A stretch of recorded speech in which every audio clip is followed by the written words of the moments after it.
Welcome to today's CFR meeting. This meeting is on the record and members are joining both here in Washington and virtually. For those attending virtually, to ask a question during the Q&A period, please click on the raise hand icon on your Zoom window. When you're called on to speak, accept the unmute now button and then proceed with your name, affiliation, and question. Your video will remain off, but your microphone will be unmuted. For those attending in person, when you're called on to ask a question, please stand, state your affiliation, and then ask your question. And please remember to silence all mobile devices. Thank you.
Good morning, everyone. So nice to see everyone in person for a change. Hopefully, this is the way it goes from now on. My name is Vivian Salama. I am a national security correspondent for the Wall Street Journal, and it is my pleasure to be joined today here by Senator Bill Cassidy of Louisiana. Senator Cassidy, of course, needs no introduction as far as his very impressive service as a doctor, and then, in the state legislature, and then the House and Senate. So we have a range of issues that we want to cover today, but I wanted to mention that the audience consists of council members joining us here in Washington and online. The discussion is going to be on the record. And we encourage you all to ask questions. So if you will just think about them, we're going to talk for about 30 minutes, and then we will turn it over to you all for your questions. So Senator, it's great to be with you. Of course, Ukraine dominating the news. I myself am heading there tomorrow. And so it's on the minds of a lot of Americans here.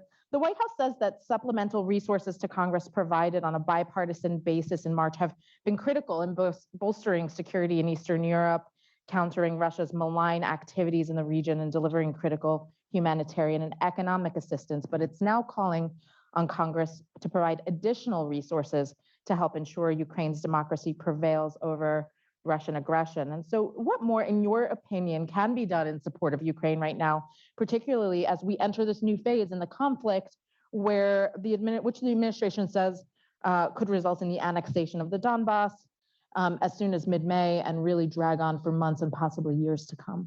The obvious, thank you for, by the way, good to be here and great admiration for CFR, so I'm honored to be here. The obvious is to continue to provide arms. The next level is how do we support the other Europeans as they seek to have a united front supporting Ukraine and opposing Russia.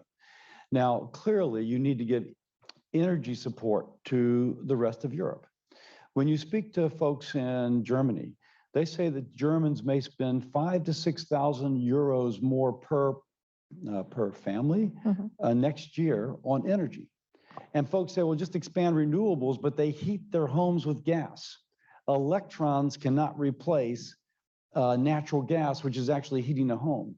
The Ruhr Valley is based upon feedstock, which is either oil or natural gas. And so if all of a sudden they're paying so much for fossil fuel, then they are going to have to either close the Ruhr Valley or people will go cold. Now, I can tell you that political support will be undermined, political support for opposition to Russia and support Ukraine will be undermined if people are energy impoverished.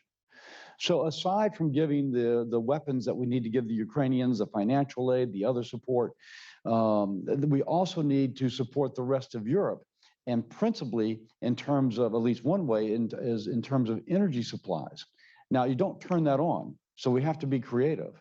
But the degree that we do that will help the Europeans have a united front opposing Russia and supporting Ukraine. I do want to talk a little bit more about the energy dilemma in a moment, but you talked about weapons. One of the issues that Congress will have to grapple with in the weeks ahead is how to transfer newer models of equipment with more sophisticated technology to replace some of the old weaponry, especially those Soviet-era weapons that the Ukrainians had been relying on. So first, at what point do those technologies start to deplete U.S. stockpiles, and when is that a concern for you? And also, what about concerns that those weapons could fall into the wrong hands? How does the U.S. address that? Well, of course, the approach we've taken so far, which is an attempt to transfer Soviet era. And keep in mind, Turkey is an ally, and they have SAM 400s. They have the latest, greatest from the Russians. And so wouldn't it be great if the Turks would then transfer and then we could replace them with Patriots? It would solve several problems at once, correct? And clearly control of the air is one of the key issues. But at some point we will attempt to, we must probably have to replace further. I can't answer the question to the degree to which we depleted our own stockpiles. But I do find that U.S. companies are remarkably agile in terms of increasing production, but just to say that. But as regards training them, it appears to already be occurring. Boris Johnson, perhaps speaking out of hand, spoke of how the Brits are already doing that. So at some point, particularly the longer it goes, it will occur. And it may fall into wrong hands, but I think that's one of the risks you take. Senator, level with us here, because we have been pouring billions into Ukraine over the past few months alone, and it is getting bipartisan support. Obviously, no one wants to see Russia win its war of aggression. However, there are so many problems at home. You have inflation, soaring gas, food prices, another COVID variant, and it's a midterm election year. And so I wonder, how long can we sustain this level of aid before voters, before Americans start to question and say, hey, what about us? We have so many problems at home. How do you reconcile these two needs, both the domestic needs and the national security needs that we're facing? Well, a couple of things that we can do that would actually help simultaneously. The degree that the United States increases energy production does multiple things. First, it creates American jobs. Secondly, it actually helps decrease global emissions. Our natural gas is a heck of a lot more cleaner than whatever coal the Germans are going to be forced to burn if they don't have adequate sums of gas. So creating jobs and addressing environmental issues, you look at it, different people prioritize both, but they're all important. So I think and by the way, the more energy we produce, the more that we can at least plausibly tell the American people that we're working in the long term to decrease your energy cost, directly and indirectly. So I think that there's a way to kind of thread a needle in which the American people can be convinced that we're attempting to address everything simultaneously. Well, I want to go back to the energy issue. Obviously, this war has dealt a supply shock to the global oil market. Today, we heard that the European Union is going to aim to, in its 6th round of sanctions, aim to sanction Russian energy. But the European Union also needs the United States' help in reducing its dependence on Russia. And the Biden administration really faces limits as far as what it can do because of the fact that our liquefied natural gas needs have surged, and because of the fact that we are at capacity to a large extent, according to a lot of officials within the administration. And so what is the discussion in Congress about trying to get Europe away from its dependence on Russian energy, and how can the US also bolster its own energy resources or its own energy supply by helping our allies get through this? So we've called for what we call an Operation Warp Speed on energy. And it was said to have taken 2 to 10 years for a vaccine to be produced for COVID. And within 10 months, we were vaccinating folks. What if we have an Operation Warp Speed when it comes to permitting new energy infrastructure? So I've spoken to two different people as an example of how this could apply. I've spoken to someone who is setting up an LNG export terminal. And it's offshore, so it's a little bit of a different model. He's already having built the trains, how you would liquefy and ship. He's already building, they're called trains. He's already building these. He's waiting for his permitting. He said that if he had his permits, that he thinks he could be exporting gas within a year. But it'll take him 2 to 3 years because he's waiting on his permits. Now, that is a bureaucratic process in which if you could bring everyone into a room metaphorically and say, my gosh, you have a problem with this, can you solve it? And people are not allowed to sit on it for 6 months and then get back to you. And someone leaves in the interim, so the next person has to be trained. No, everybody would be there and it would hasten. Secondly, speaking to a person in charge of drilling off the Outer Continental Shelf off of Louisiana, which would create American jobs, high-paying American jobs for people who don't necessarily go to college, but with overtime, they could make upwards of $100,000 a year. Good jobs. And this person tells me they have 5 permits pending right now before the federal government to drill off an existing platform. And they've been told they'll get 1 out of the 5. And it will take them at least a year to process. And by the way, the reasons for the delay, as it turns out, are not really valid, but it seems as if it is just a means by which the administration is slowing down drilling. So if we want to say that we have a mature basin, the Gulf of Mexico, with a platform which is already there, and we can go in 5 different directions to get more gas and oil. And by the way, the person told me if they had the permits, they would have oil and gas being in the refineries or in the LNG export terminals in Louisiana or off the coast of Louisiana within 12 months. This is a recurring thing. If it weren't for permitting delays, we would be able to be either producing and or shipping within 12 months. And instead, the recurring theme is it will take us 2, 3, 5 years. To quote Pogo, we've met the enemy and he is us. The administration needs to stop being the enemy of domestic energy production, both for our sake and for the sake of our allies. I do want to dig into that just a little more because obviously there are limitations for what the administration can do as far as dictating rules for private oil and gas companies. And so how can they incentivize and how can Congress incentivize to get American companies to address global supply needs, expand their own production, but also, as you were talking about, jobs and other things, how can they get them on board to address the need right now instead of just kind of going after whatever countries pay the most or something like that? Well, a couple things about that. Now, one, you got to start being innovative, and one, you have to stop being hostile to fossil fuel, which is not to say that you write off the environment. By the way, and this permitting process is for renewables as well. It is for carbon capture sequestration. There is a problem with this administration. One example, just real life example. Louisiana wants to begin carbon capture sequestration projects. You've got to permit the well to make sure that it's, or the aquifer to make sure that you're going to keep it trapped. This is CCUS. We've got 33 geologists in our Department of Environmental Quality. We still have to obey the rules that EPA puts forth, even if we have primacy.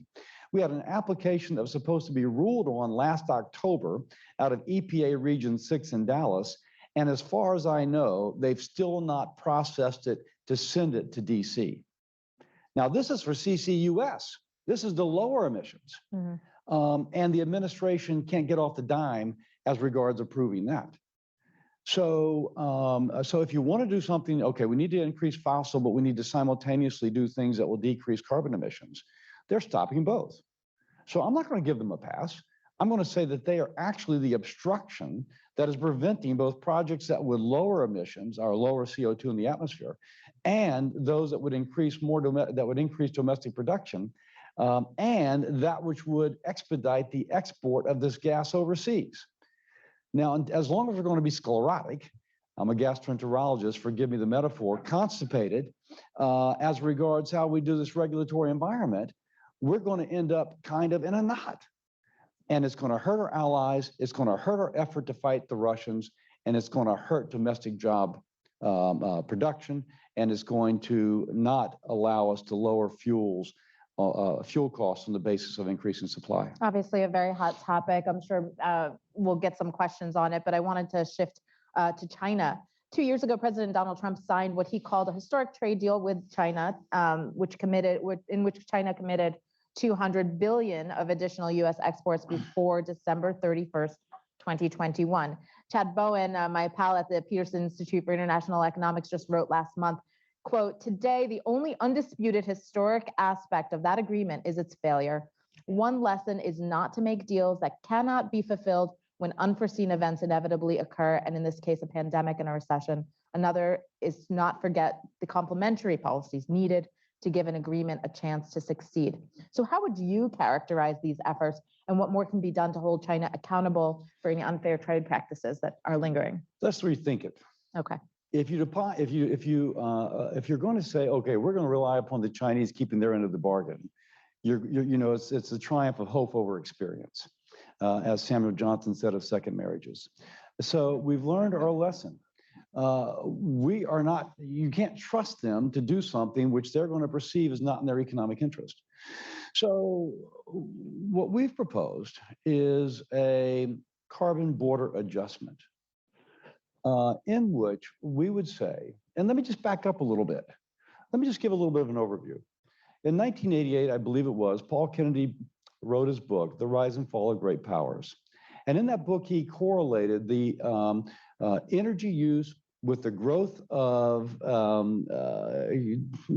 gross domestic product, just use the phrase, as well as the ability to finance increased military strength. And you can look through history and see this kind of all three being correlated. I think if he wrote that book today, he would throw in emissions. But emissions are just a little bit more complicated. And to give a flavor to this, in 2005, the EU and the US committed to lowering emissions.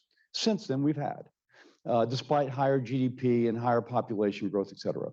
The Chinese did not commit to doing so. And there's a reason for it. The reason they didn't is that it's cheaper to manufacture if you don't have environmental standards. And I can give specific examples of folks in industry have told me how this is applied. So you don't have to obey environmental standards. They're using coal as a cheap form of energy, and so it attracts foreign direct investment. Now, where am I going with this? And you're shaking your head, yeah, where are you going? The point being that with China, we have a lot of standards out there, will you please do it? Again, triumph of hope over experience. Rather, let's go to a carbon border adjustment. Well, listen, China, if you wish to import to the United States, and if we can work with our allies to the EU as well, Canada and UK, if you wish to import to some of the largest consuming nations in the world, then you are going to have to match our regulations, our standards for lowering carbon intensity. Mm-hmm. If you don't, you're going to pay a fee. Now we've moved from something where we just sure hope that you comply into something which can be an objective standard, and in which, frankly, we're already positioned to do very well because we've lowered our carbon intensity.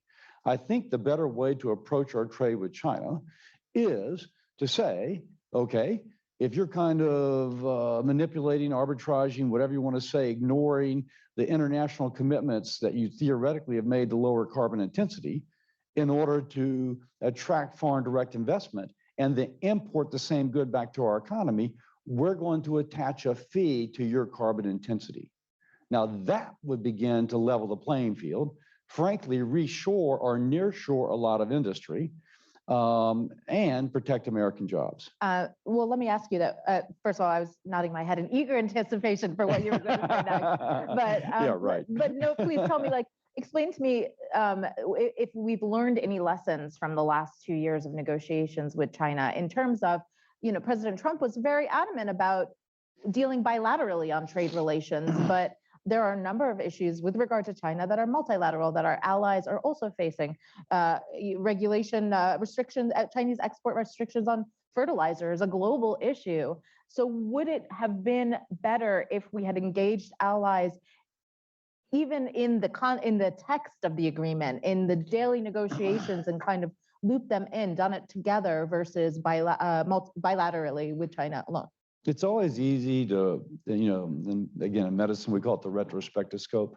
It's always easy to look backwards and imagine how something could have been better. Mm. But I think probably we've been the most aggressive nation worldwide as regards dealing with China. It's only been of late that the Europeans seem to have moved to our position in terms of dealing with them aggressively. So I think that if there's a credit to Bob Lighthizer and to the previous administration, it's that they elevated the issue that now others have seen it and they've gravitated to our position, if you will, setting the stage for the cooperation, which now I do think would be better to have. I'm going to move on to energy and the environment. All of these topics, by the way, obviously, right, for questions, and we look forward to the questions from our members. But turning to energy and the environment, in a Fox News op-ed earlier this year, you wrote that the administration's solitary focus on lowering domestic emissions has sacrificed U.S. interests. Reducing emissions, specifically global emissions, is crucial. However, good energy and climate policy must meet at the nexus of the environment, national security, economy, and affordable energy. We have a lot of challenges as home, as we've been saying. And so how do you think that the U.S. can kind of corral its assets, its resources, and be able to address all of these issues at once without neglecting, say, national security over the environment or the environment over the economy? How do you do it all? Let me reframe that, rephrase it, repeat it, rephrase it, if you will, reframe it. There is a nexus between national security, the economy of a family, and the economy of a family and of a country, between energy and climate. If you ignore any one of those, you lose all four. Now, Europe gives us a great example. They ignored energy security, and so now they've sacrificed national security. They're having to burn coal instead of natural gas, so they've increased their emissions. And the economy, as I spoke earlier, is going to suffer because of the absence of feedstock and the absence of the ability to get affordable energy. So it shows you that by ignoring one of the four, that you've ended up sacrificing all four. I would argue, to rephrase your question, you cannot address any one of the four unless you address all four. How can you do so? The United States emissions right now are roughly the same as they were in 1992. Think about that. How much larger is our economy? How many more people do we have? How much more energy are we producing? Because since then, it was thought that we were playing out our gas and oil production, and now we're producing record amounts. But our emissions are lower. How did we do it? Because gas has replaced coal. Yes, there's a marginal effect of renewables, but the biggest story is that natural gas, which has about 50% of the carbon footprint per unit of energy, has significantly replaced coal as an energy source, and gas has replaced oil as feedstock for our chemical industry. Now that shows you, we took care of our energy production by expanding the development of cheap natural gas, and we've remarkably lowered the price. And because of that, our economy has improved. Because of that, our national security has improved. We're much less dependent upon the Middle East than we formerly were because we've increased our domestic supply. And as I've already pointed out, the climate has benefited because we've decreased our emissions despite larger economy and larger population. So that's how, if you address all four simultaneously, you do well. Let's give an example of this administration. They've done their best to kill fossil fuel by a death of 1,000 cuts. Whatever they can do in the regulatory regime to stop the development of future supplies, they have done so. Okay, that's great. And now our allies are burning coal instead of gas. And global worldwide greenhouse gas emissions are going to increase because we can't backfill for what the Russians were producing. So they were so focused on leaving it in the ground, they forgot that emissions are going to increase worldwide because of that set of ill-informed decisions. I would argue the only way that you can address climate is by addressing the other three as well. This is expensive, it sounds, and no, just to get Congress on board, when there's on environment, national security, economy, and affordable energy, when there are so many members are on different pages with regard to these four issues that you list. So how do you make this happen? You do it by educating people as to the validity of what you're saying. Is it cheaper to keep an aircraft carrier group in the Mediterranean or to be energy self-sufficient? Is it cheaper to use cheap natural gas or to pay for other more expensive forms of energy? Ask the Germans and they will tell you that it's cheap But natural gas. you have to spend money to make money. Well, I can tell you there's private capital that would be unleashed to develop natural gas plays if there wasn't this kind of constant pressure from the administration not to spend capital on it. I would argue the cheapest option for the West, not just the United States, but the West, is to develop those energy resources, which allow us to push back on Russia by not having to support their economy by purchase of energy resources, and to lower the climate, global emissions by, again, using cheap natural gas instead of coal wherever you'd be burning coal. What I just outlined is the cheapest way to go. And it creates more American jobs. And it does the best for the environment. And it does best for our national security. And once folks become aware of that, then they kind of say, okay, I get it. I want to ask you one more question unrelated to this before we turn to the members. You have led a group of 7 bipartisan colleagues in introducing a resolution urging Congress to combat international criminal organizations, illicit trade, and the use of trade-based money laundering, which pose a significant threat to the U.S. national security. What motivated you to pursue this action, and what are the priorities for you? Yeah, so there's a great GAO report on trade-based money laundering and our government's response to it that came out last December, which I recommend to anyone who would be interested in this topic. But trade-based money laundering is the means by which terrorist organizations and transnational criminal organizations move money around the world. Oftentimes, these dollars come from illicit activities in the United States, for example, selling fentanyl. So we have 100,000 Americans dying from overdoses. The money that is earned from selling these drugs is moved out of the United States increasingly by trade-based money laundering to either further the criminal activity or, in the case of Hezbollah, which may move about $400 billion a year. I think I have 400 billion or $400 million a year through South America, through the west coast of Africa, up until the Middle East to fund their activities. Now, Americans are dying, but the criminal proceeds are financing more American deaths and are more criminal activity, more terrorist activity around the world. The question is, how do we manage that? Well, as it turns out, the way we are currently doing it, if there is international trade, here is a bill of lading and here's an invoice. Most times, those two never meet. So there can be somebody who is doing a phantom shipment. Here's the invoice. We're going to send a couple $1 million back and forth, but there's actually no goods transpired. Or it can be an under invoice or a double or triple invoice. It can be a duplicate invoice. All these things are allowable because of the way that we manage this. And hundreds of millions of dollars are moved across borders by this mechanism. This has incredible implications. I spoke to a prime minister of Mali, and I think it was Mali, and I just kind of tossed out, is there any way that illicit trade is affecting your country? He launches into this specific topic and how Boko Haram is being financed by dollars being laundered out of the United States up there. I'm reading about this morning in the New York Times about how plantations of avocados are being destroyed in Mexico as the criminal activity is going into these farms and taking the land from these farmers.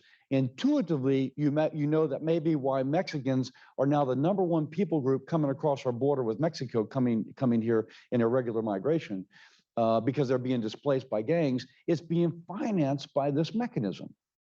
It is a criminal activity which has now become a national security activity and is killing 100,000 Americans a year from drug overdose.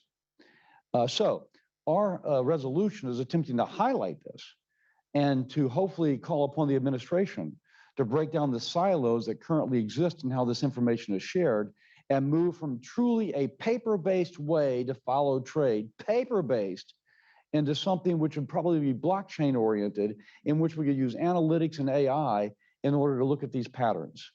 Now, I'm sorry I put a lot in there, but I've been thinking so much about this, and it is something that we can do that can crimp these gangs and terrorist organizations that threaten our national security. Sorry. Very interesting and a lot of meat there. So I encourage you all to read it. Would love to turn it over to our members. We'll take our first question here, sir. Don't forget to introduce yourself. Tell us who you are. Hi, it's Steve Charnock from George Washington University. Doctor and Senator, thank you for your excellent presentation. You were very convincing on your criticism of the Biden administration's energy policy.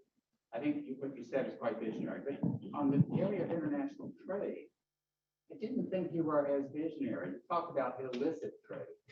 What is your vision for legal trade? All I heard you say was tariffs on China. I won't read it all, but you've talked about your vision for energy policy, but you haven't talked about really anything for your vision for international trade other than the border adjustments against China. What's your view on that? I mean, should the administration be doing trade agreements with Trade Promotion Authority from the Congress? Should we be having a positive constructive policy for the World Trade Organization? I haven't heard as much from the Senate Republicans on international trade as I used to. So I would be interested in your vision for positive international trade to create exports and jobs for the U.S. economy. So, Steve, I'm glad you asked. First, if you speak to Republicans, they would like, and when Catherine Tai came and spoke before Finance Committee, there was a strong push for the administration to begin entering into trade talks with other organizations. We still remain the party of trade. And the, if you will, the assumption is the administration is choosing not to, because frankly, it would tick off trade unions. So first, but let's go into what you've mentioned, the visionary. Excuse me, what you speak of as the visionary. My staffers, I got several staffers here. One of them is helping us put together something we call the Americas Act. Now, I think the United States has ignored the Western Hemisphere to our great detriment.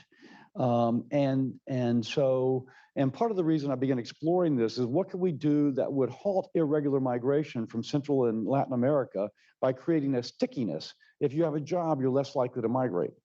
And so we've come up with the Americas Act. Now, the beginning of this Americas Act is how do we facilitate trade between the U.S. and within the Western Hemisphere, not just the U.S., in a way which kind of squeezes out the illicit and accentuates the illegal. So we've talked about, and in our legislation, we firmly promote, and in the GAO report they speak of, using a distributed ledger or a blockchain by which you would now conduct trade.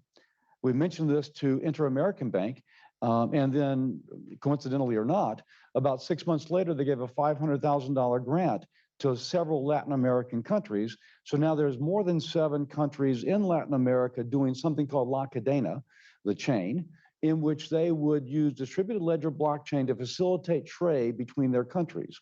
Now think about this.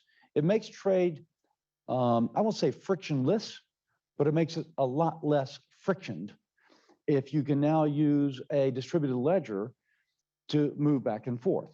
Secondly, you squeeze out some of the corruption. Instead of having to give a personal consideration to a border guard, here's 100 pesos, can you please allow my goods through? And he'll approve the paperwork. Now you have the paperwork which can be reviewed and theoretically would make that less susceptible to personal considerations being required. Thirdly, if you can squeeze out the trade-based money laundering, imagine the scenario. There are goods going from the United States to Guatemala, but the invoice goes through Panama. In Panama, the invoice is marked down by 50%, depriving Guatemala of 50% of the tariff that they would receive on an imported good. Therefore, decreasing the amount of money they have to do infrastructure development. that would therefore attract foreign direct investment.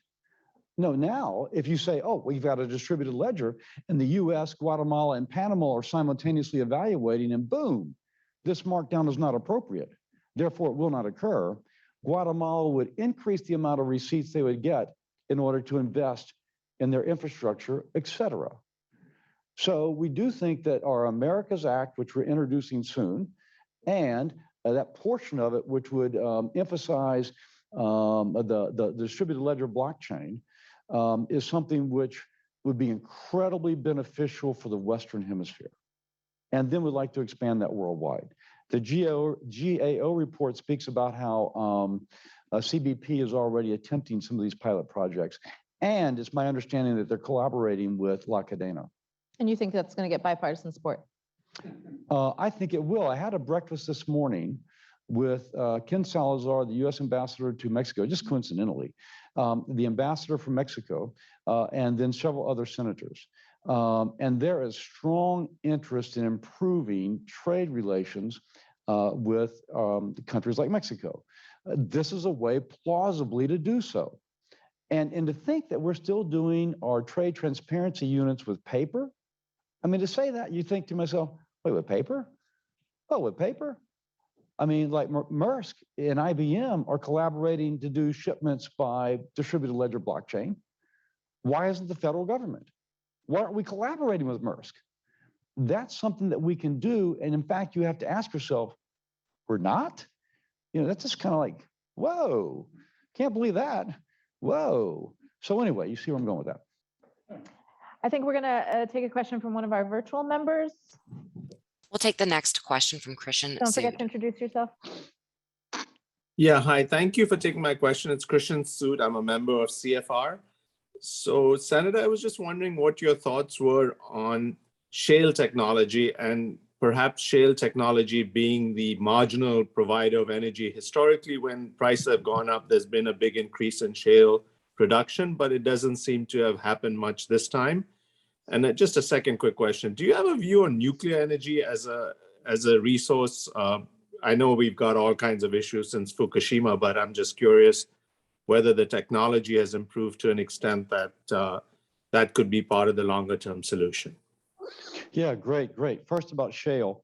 As a swing producer, if you talk to the shale guys, gals, they will tell you, the shale guys and gals, they will tell you that they've been hurt by the absence of private capital.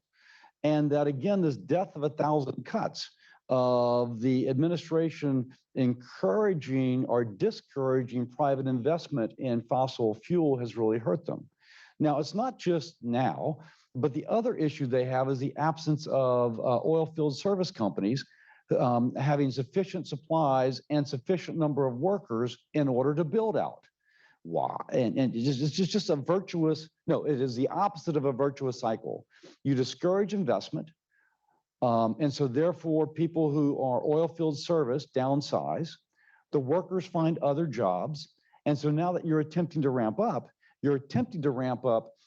when you got to rebuild, and it takes time to rebuild. So first, I agree with you that shale plays should be the marginal producers. They're the ones that most rapidly can ramp up production, but it's not something that you flip on like a light switch. It is something which is has a ramp, and we have to recognize that. The administration, if they could provide regulatory certainty, not just for the development of the oil and gas, but for the pipelines that are required to offload, et cetera, could facilitate this, and they would give reassurance to those investors. Secondly, regarding nuclear, I saw that now Japan, just in the last day or so, is saying once more that they have to increase their nuclear supply, and they have to reassure folks that they can do it safely. So I do think that traditional nuclear will, maybe be more explored. The Germans, I think, are still planning to phase out their nuclear plants. They tell me it's only about 5% of their electricity, but it's still 5% of the electricity. So maybe the Europeans could continue to get some more life out of the ones that they have. But I'll also point out that in the previous Congress under Republicans, we authorized small modular nuclear reactors. And in the bipartisan infrastructure bill, which I was privileged to be a part of the negotiations, we funded small modular nuclear reactors. So it also, and I'm told by Lisa Murkowski that the first small modular nuclear reactor will go online in Alaska to power a military base. So we are making real investments in those sorts of newer generation, more rapidly built, safer to operate nuclear plants, and that can have a focal use, and I think it contribute a lot of carbon-free energy. Interesting. Members in person? Yes, sir. Don't forget to introduce yourself. Thank you, Jonathan Shanis. Thank you, Senator, for your presentation and for your plan. There's an expression in Washington that policy is personnel. Do you Is think what? personnel?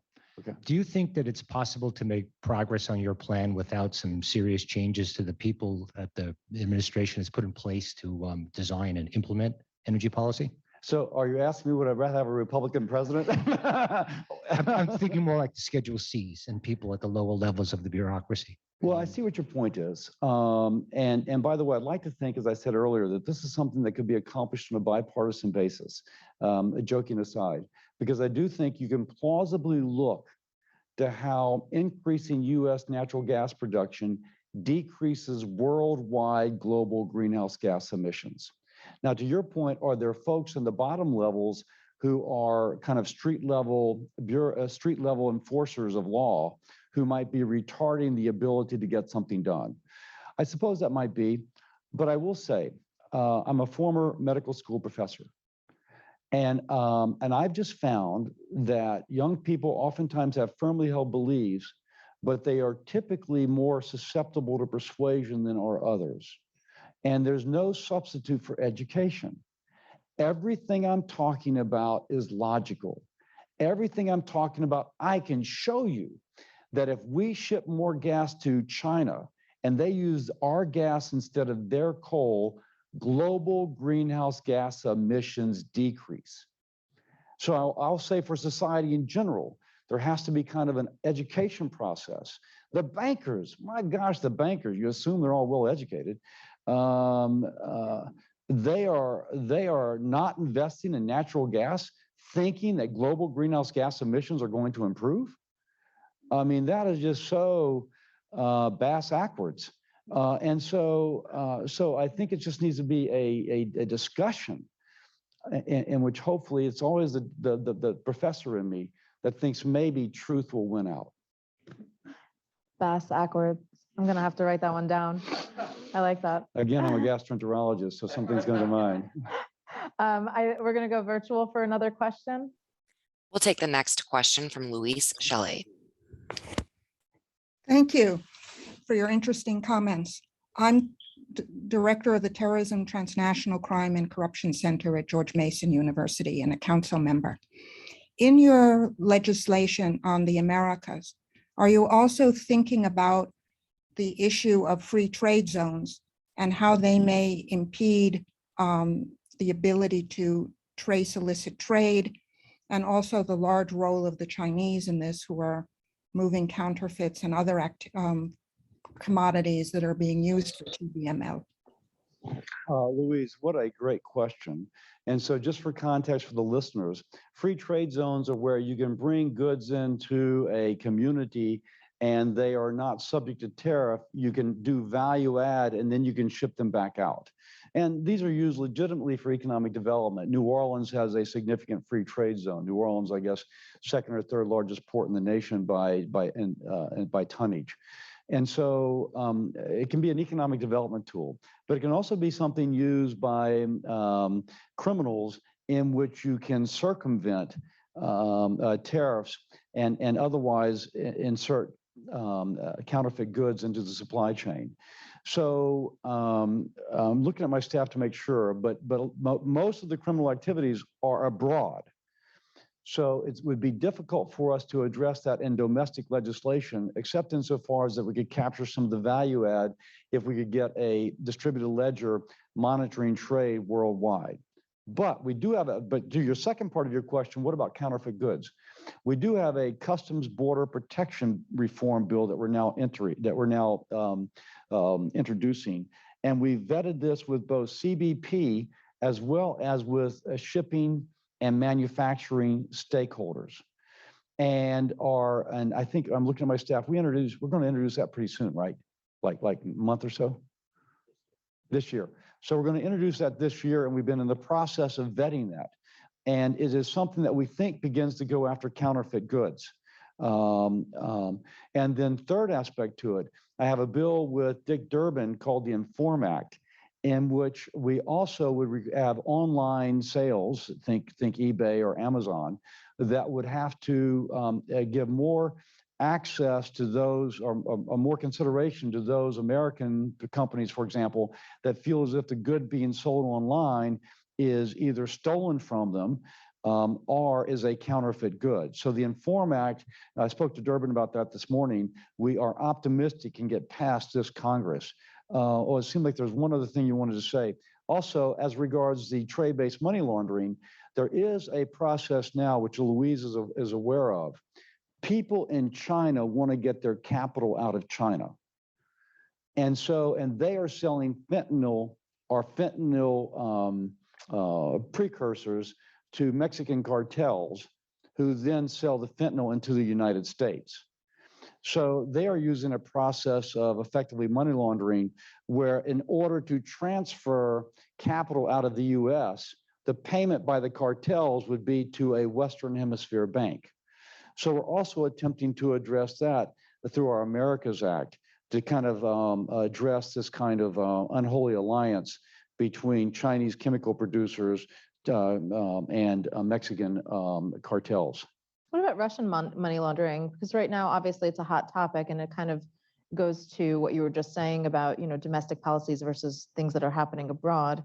It's something we're talking about with allies right now. How much is going to address Russian efforts to basically protect itself, insulate itself in recent years from any targets of sanctions and otherwise? Yeah, so the Russians, of course, have bought a lot of allegedly have bought a lot of real estate in cities like London and New York. Money that has allegedly been stolen and then is used to buy a big penthouse, and again, putatively increasing the property values of of those real estate markets. And the idea being, if they ever had to liquidate, at least they would have $100 million in a penthouse that they could sell and then put into their pocket. And I think we're seeing that the Brits, for example, are no longer tolerating that. They always knew it was there, but there was a little bit of a blind eye turned.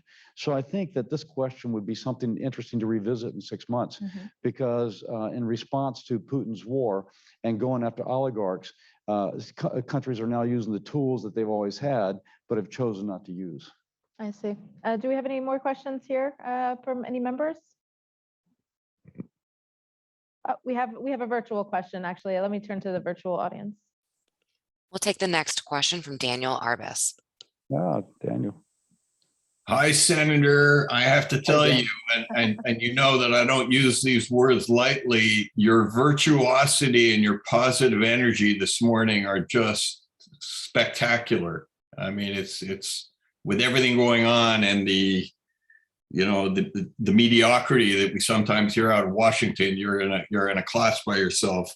I can't resist the temptation to engage your brilliant mind in the bigger question and the bigger picture around the end game of Putin's war.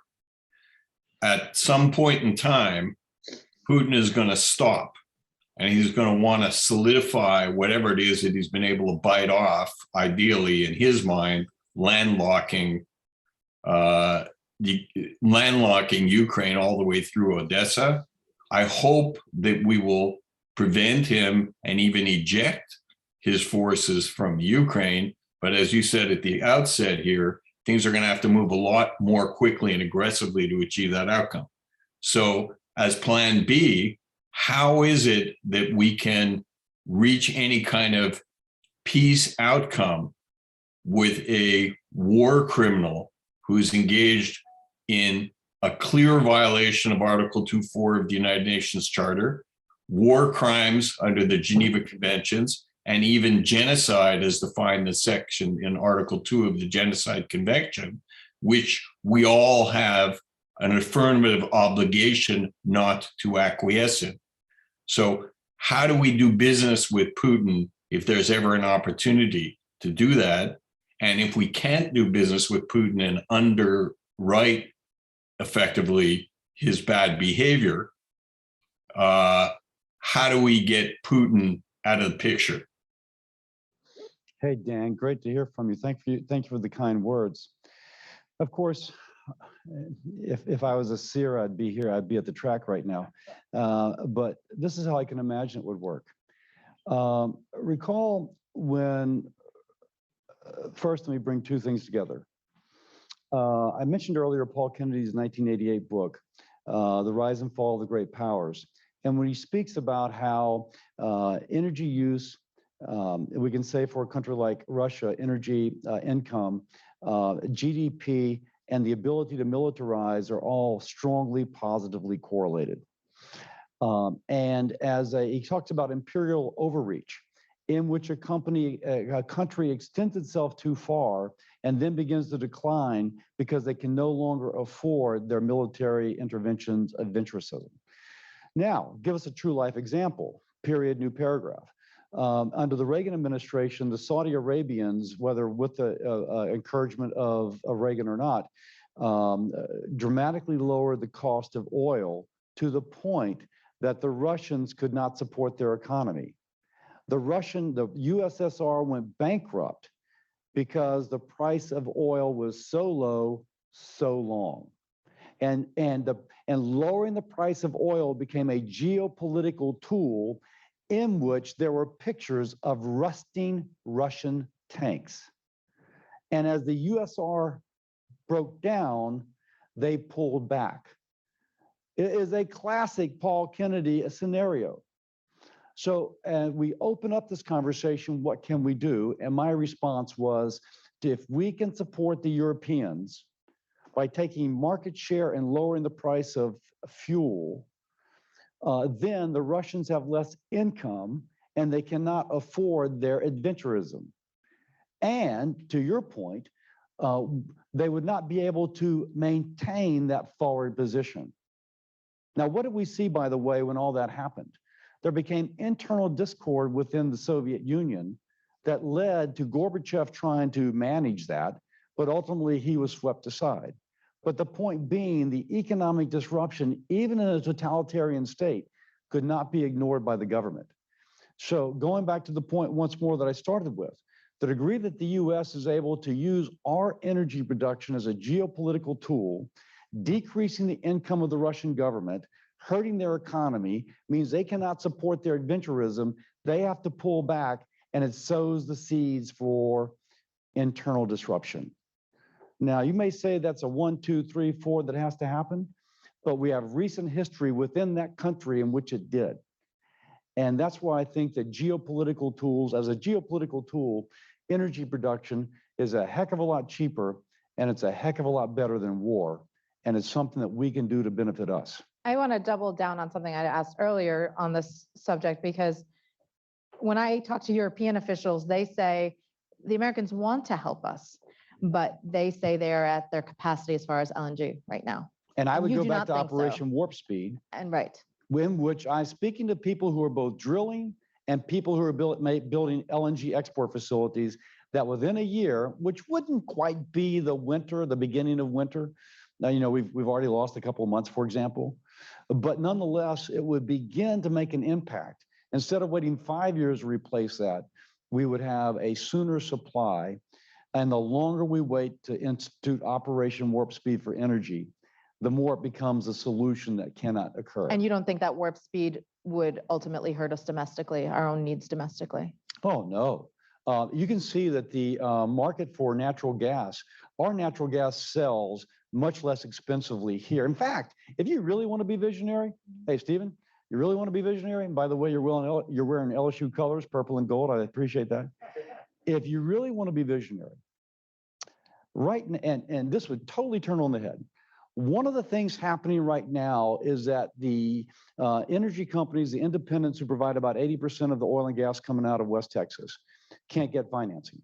But let's assume that they can get financing and they send their gas to an LNG export facility off the coast of Louisiana. And that amount of LNG has been pre-bought by a South Korean government, an Indian government, a European government, pre-bought. And they're paying for it Henry Hub prices. which is probably about $5 or $6 per MCF. What if the U.S. took a stake? The U.S. government took a stake, and we say, no, we're going to actually control this. If we sell it domestically, we'll sell it for $6. But if we sell it internationally, we're going to sell it for the international price, which might be double or triple. The taxpayer would win.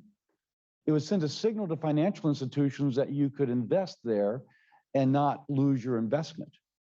And it avoids a scenario in which China pre-buys some gas, providing the financing for the development of the LNG export facility, and they buy it for $6 per MCF, and they sell it for $12 an MCF. Think of that. Foreign countries could buy our gas at a lower price and sell it at European cost, and they would make the delta, as opposed to our government sending a signal that we're going to reassure you regarding financing. And by the way, we will, if we do, we're going to take the gain on a resale to a foreign market. Now that is so totally turning on the head, but you ask yourself, why not? And that's what this administration could do should they choose. Now, I will say that they have encouraged the Exim Bank to begin to make investment in domestic energy, but as I recall, they're still, shall we say, reluctant to invest in fossil. Very interesting. Anyone else? Oh, yes, please, ma'am. We have about 2 minutes for question and answer, just to warn you both. Hi, Maggie Doherty with the U.S. Senate Foreign Relations Committee. I'll ask you an easy one then, if you only have 2 minutes. Obviously, Russia has taken up a lot of the space, but we've talked briefly about China. How has the U.S. Senate, the administration been able to, while Putin's war in Ukraine is going on, still focus on the threat of China? Your assessment, please. Yeah, I think that this has sharpened the Chinese mind that the U.S. and our allies can actually work in concert. Now, partly what I'm going to say, you could tell me I get it right or get it wrong, but we're clearly concerned about Taiwan, right? And I think this has reassured the Taiwanese that if they put up resistance, that they could have allies. I think that the Australians being concerned about the Solomon Islands being militarized by the Chinese and their vigorous reaction has also sent a signal. I think our selling subs to the Chinese with, to the Australians, I'm sorry, with the capability that those subs would have. So I do think that we've had a set of actions that would send the signal. And keep in mind, China is very vulnerable. To get energy or shipping through those straits between those islands off their coast funnels all their shipping to a point. And that makes them very vulnerable in terms of military action. I don't want a war with China, but if China's saber rattling, they've got to understand their weaknesses. And by the way, I also think that a carbon border adjustment is a way to diffuse the tension between our two countries, a cheaper, better alternative to war, in which we would level the playing field, easing some of the trade tensions, but also doing something positive for the climate and good for American jobs. And in that, again, diffusing, letting the pressure out, that would make war less likely. I'm glad we got one more on China. I have about 5 follow-ups, but unfortunately we're out of time. Thank you all for joining this hybrid meeting. And thank you to Senator Cassidy for your time. Just so you all know, there's going to be a video and a transcript of today's meeting available on the CFR website. Thank you, everyone. Stay safe and healthy and have a great day.